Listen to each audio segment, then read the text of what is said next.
Welcome to The Buzz. We are delighted that you joined us. I'm Jean Almond, and today we're going to be visiting with Alex Viva and learning about a seminar coming up that will be available to teach you how to export.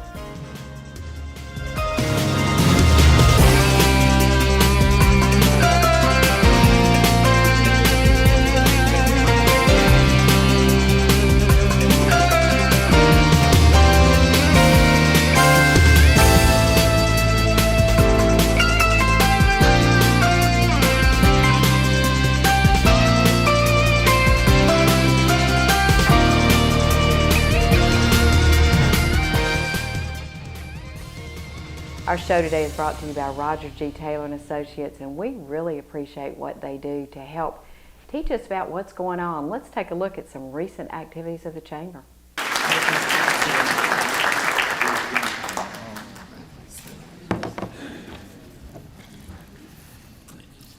Don't go too far there.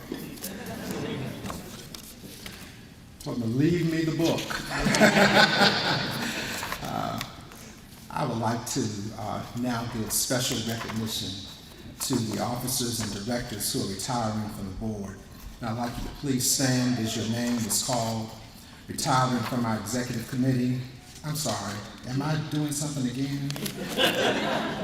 I already flipped to the wrong page. You know, Roger Taylor told me, he said, "Ruben, don't mess it up." Okay, there you go. Thank you, Bill, for that wonderful introduction.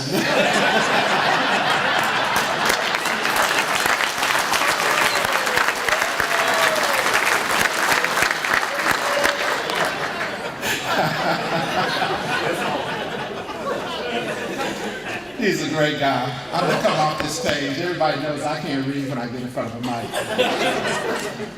Bill has been a tireless worker this entire year, and he has really been a great leader, rolls up his sleeves, figures out the details, and the devil is in the details. And he has really, really worked with his staff and with our board and with our whole community to make sure that we have a well-oiled machine. Working with the transition in leadership has not been an easy task, but he's done a great job, and he's helped us all keep a smile while we're doing it. And plus, there are benefits to having somebody who owns Chick-fil-A coming to me. I also would like to just express my thanks to a lot of folks for everything you've done to help me along the way. I'm going to get in trouble because I'm going to call a few names, but I recognize that any moment in time does not belong to any of us. It's because of somebody else that we are where we are today. And I want to thank Rocky Mount for always being a place that I can call home. In fact, I've lived here longer now than I have the place that I grew up. So really, I am a Rocky Mount native, okay? I want to, first of all, thank David Langdon for coming from D.C. and challenging us in the fact that we are part of a global community. And I hope you hear the opportunity that he's expressed. David, thank you for being here, and thank you for accepting the challenge of delivering a speech tonight. Helen Gay, City Councilwoman Emeritus in Rocky Mount. Ms. Gay, are you here still? I know you're here. Stand up. This is the eternal First Lady of Rocky Mount.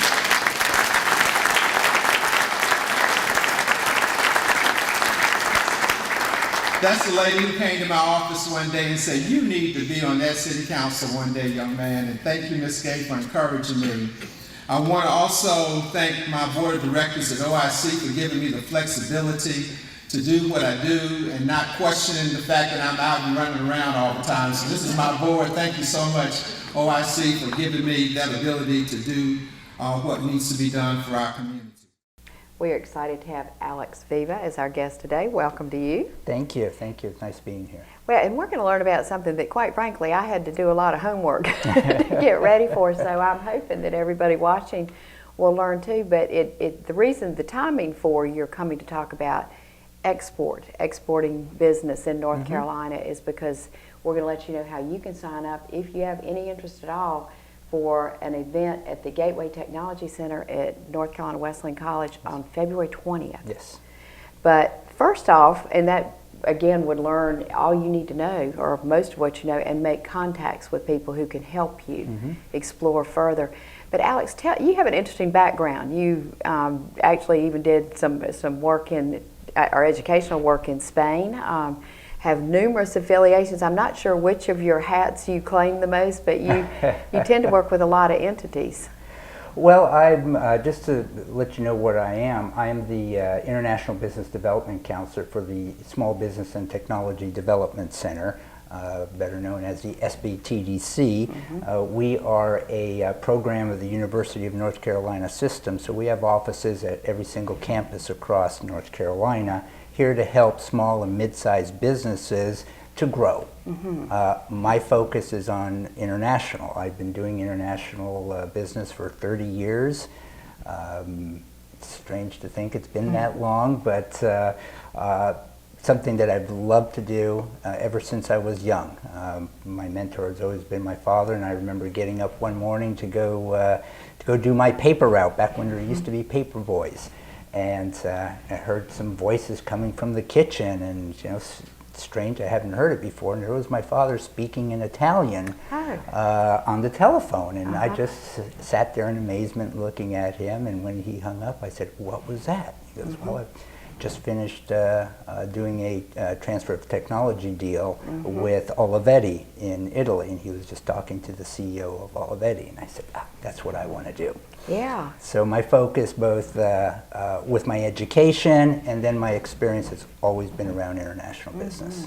Well, and you've worked with some Fortune 500 companies. Yes. You have really paid your dues in the trenches before you came to this position. I've done both, working with startups as well. The first 7 years out of graduate school, I worked for a small company.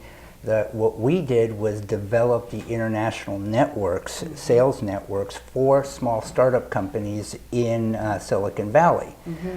Back in those days, there wasn't lots of multi-million-dollar venture capital coming out. So small companies were starting up with engineers, developing technology. They knew their product back and forth, but they didn't know how to sell it. They didn't know how to market it to the worldwide market, and that's where we came in.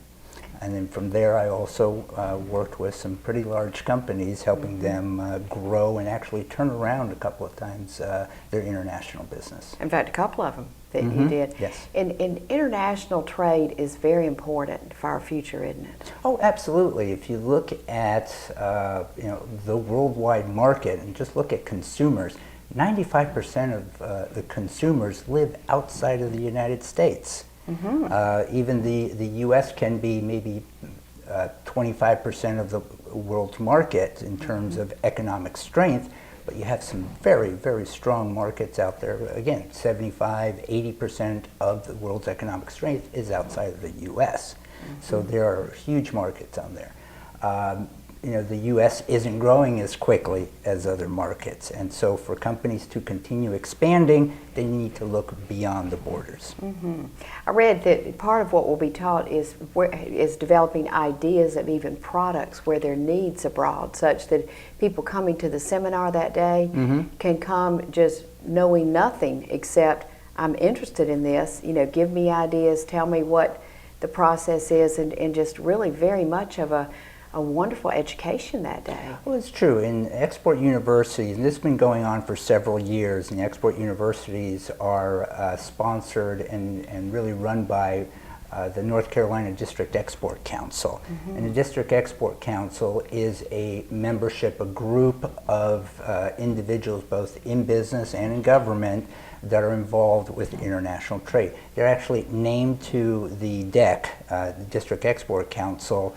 They need to be nominated and then approved by the Secretary of Commerce of the United States. But these programs are done, we do about 7 to 8 across the state every spring, and sometimes we'll go into the summer in other areas. But we get everyone from those who are saying, no, I'm thinking of doing a business and it's involving import-export, what should I need to know, to having maybe VP of sales or those who are handling logistics, or maybe even the finance side of larger businesses needing to know more about what's going on in the export world. Is that rapidly changing? I mean, are the ways that one needs to connect with other countries and all, and with the government aspect of it really changing a great deal? Well, the world is getting smaller. Good. Every day, especially with all of the electronic connections that we have around the world. You have a website, you automatically now are an international company because everyone can see. Everybody can see your products, can see your company, whether it's a product or a service, you can export. And there's demand for outside the U.S. for U.S. products because we're known as a country that develops good quality products and services. And there are different countries that have different reputations, such as for a long time I know China has been where cheap, you can get inexpensive, I guess cheap's not nice, but you can get inexpensive versions of things because of the lower cost of labor and possibly the materials. But America, as you said, has been known for technology among other areas as really having high forward-thinking technologies, cutting edge, that demand is needed by markets throughout the world, especially in the developing nations.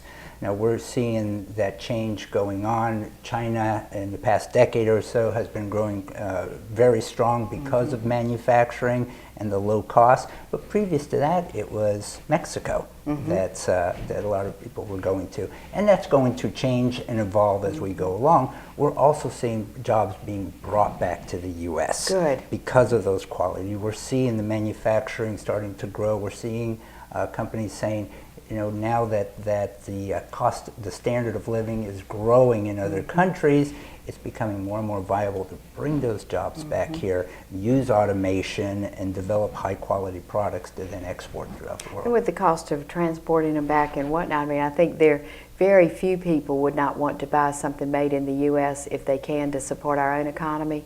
But if price is a big issue, then it's a matter of what you can afford. Yes. But throughout the world, you have, again, you've got different levels of economic strength. You have those, that, for instance, China. We're starting to see a big demand for U.S. products. Good. As their middle class is growing, they want demand for good quality products. So you're seeing U.S. technology going over there. You're seeing different types of products, foods even, processed foods and different foods. Especially we're seeing from North Carolina going out to China. Great. Well, I want to explore more of the North Carolina angle after this break, so stay with us. We'll be right back.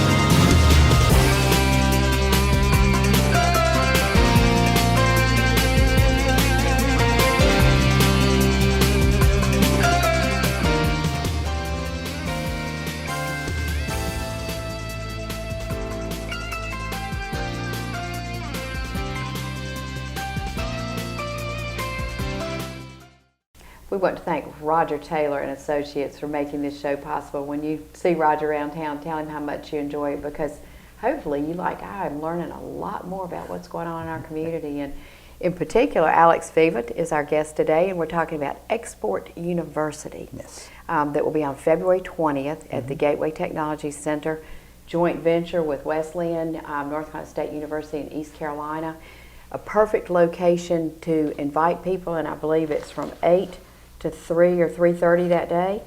Tell us what people will learn, and you can go online, we'll give you the website and sign up for it. Well, Export University is an all-day event, and to be honest, you might leave there thinking, oh my gosh, there's so much to learn. Good. Because we try to really give you at least that 30,000 foot level of what it takes for exporting. You really cannot cover everything in one day. But there's plenty of resources, and you'll meet those resources at the Export University that happen throughout North Carolina, whether they're federal or state programs that help you export on there. But you'll learn things, for instance, how to develop your export plan, how to market your products, where to find those markets that best fit your products, that do the international market research. Suggesting products for which there might be a need. Can you even help people come up with, these are areas where we see that there are going to be needs in the future?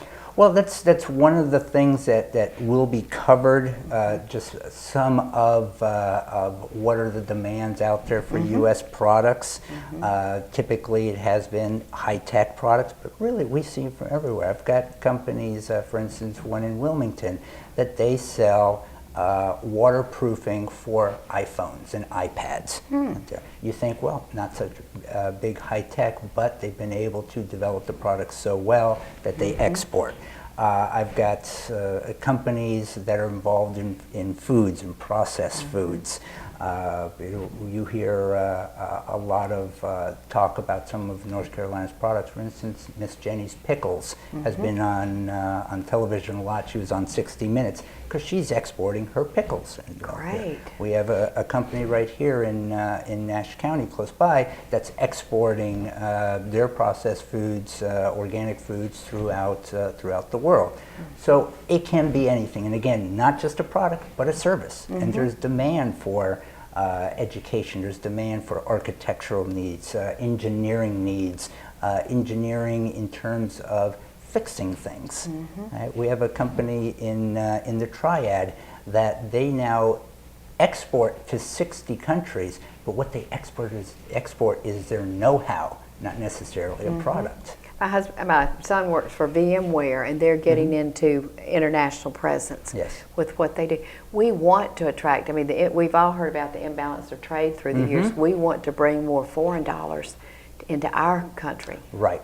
And especially into our state. We're very pro North Carolina. How is it in North Carolina? You gave us some super examples of some of the variety of what's being exported, but how important is it already? And I know in the future we hope will increase, but how important is it to North Carolina right now, to our economy? Well, to our economy it becomes very important.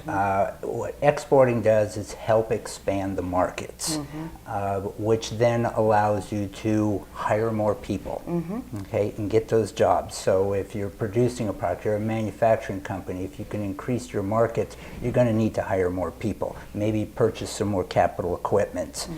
So these are all very positive things for the North Carolina economy. Exporting in itself, again, with the balance of trade, help with that. It also depends too on the strength of the dollar versus other currencies. At this time, the dollar is a little bit lower compared to other currencies, so the demand for export becomes even better, and so we can take advantage of such things. Alex, what about our state set up with infrastructure and whatnot? Does a lot of the exporting go through our port system? Is it air? Is it electronic? What are the various mediums used? All of the above. Okay. All of the above, because you can be exporting, for instance, some technology that all you need to do is send an email or send a CD with that on there. Now, again, with technology, we must look at export licensing and make sure we're sending it to the right place.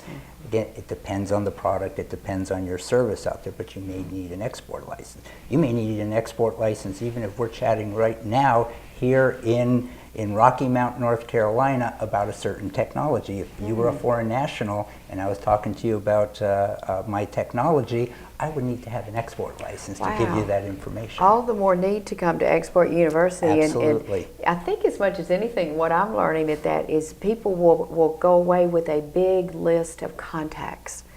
So they'll know who to call for what they want, or who to call to tell them who else to call. To be able to, and I read there was some money. There can be, once people develop there's grant money out there, if people develop a business plan, that there is some help available. There is different financial help with the National Export Initiative from the current presidential administration.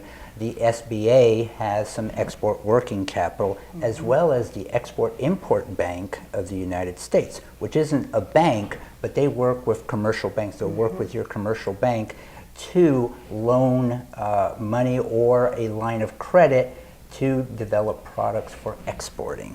So whether you need to buy raw materials, whether you need to buy capital equipment, let's say to change your sizing from gallons to liters, or in a metric system that way, they will set up loans at very good rates for you to develop your export market on there.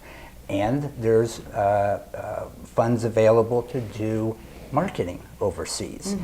For instance, in the past couple of years, we've had what's called a STEP grant, which is the State Trade and Export Promotion Grant. It's monitored here in North Carolina by the North Carolina Department of Commerce, their International Trade Division. But it's a grant to go to trade shows, to go and visit and meet buyers overseas to learn about what's going on in those markets. It's part travel grant and part marketing grant, where they would help you also with translating a page or translating some of your marketing materials. If you're going to a Spanish-speaking country, for instance, you want to have some materials in Spanish. Now, that grant ends at the end of March, but there's always programs going on that we can help you with. Well, and there's so much in dealing with foreign countries that nobody would automatically know. I mean, that's where you really do have to rely on people such as yourself who can help with that. Yes, yes, and our group, we have 3 international business counselors across the state. We have Mary Romano out in Charlotte for the western part of the state, Owen George, which is out of Greensboro office in the Triad, and myself out of Raleigh that helps most of eastern North Carolina. Between the 3 of us, there's probably close to 85 years of experience. Whether it's marketing, whether it's financial, business planning, operations. So yes, we can help you with those things. Hopefully we've been there, done that. It can show you where to go. More importantly, we are a counseling service, so we'll guide you. If you have questions, we'll help answer those questions. We won't do the work for you, but we'll show you how you can do your market research, where you can find your funding, what are some of the issues involved with exporting that you need to know. Well, and I think we have got a lot of creative people locally. I'm thinking of the Bath Place, where she makes her own soaps and makes various products. We've got lots of people, food. We're big into food, and canned and jarred and special recipes and whatnot. So the sky's the limit. And once the people tap their market locally and get them up and running, who's not to say they could have a great market overseas? Oh, I agree. And North Carolina, you're lucky to be in North Carolina, because we're probably the state that has the best organized resources to help you export. In fact, other states come here to North Carolina to learn how we collaborate between the U.S. Commercial Service and their offices worldwide. North Carolina Department of Commerce, International Trade, North Carolina Department of Agriculture, they have an international group. The SBTDC, the ports, the ports of both Wilmington and Moorhead.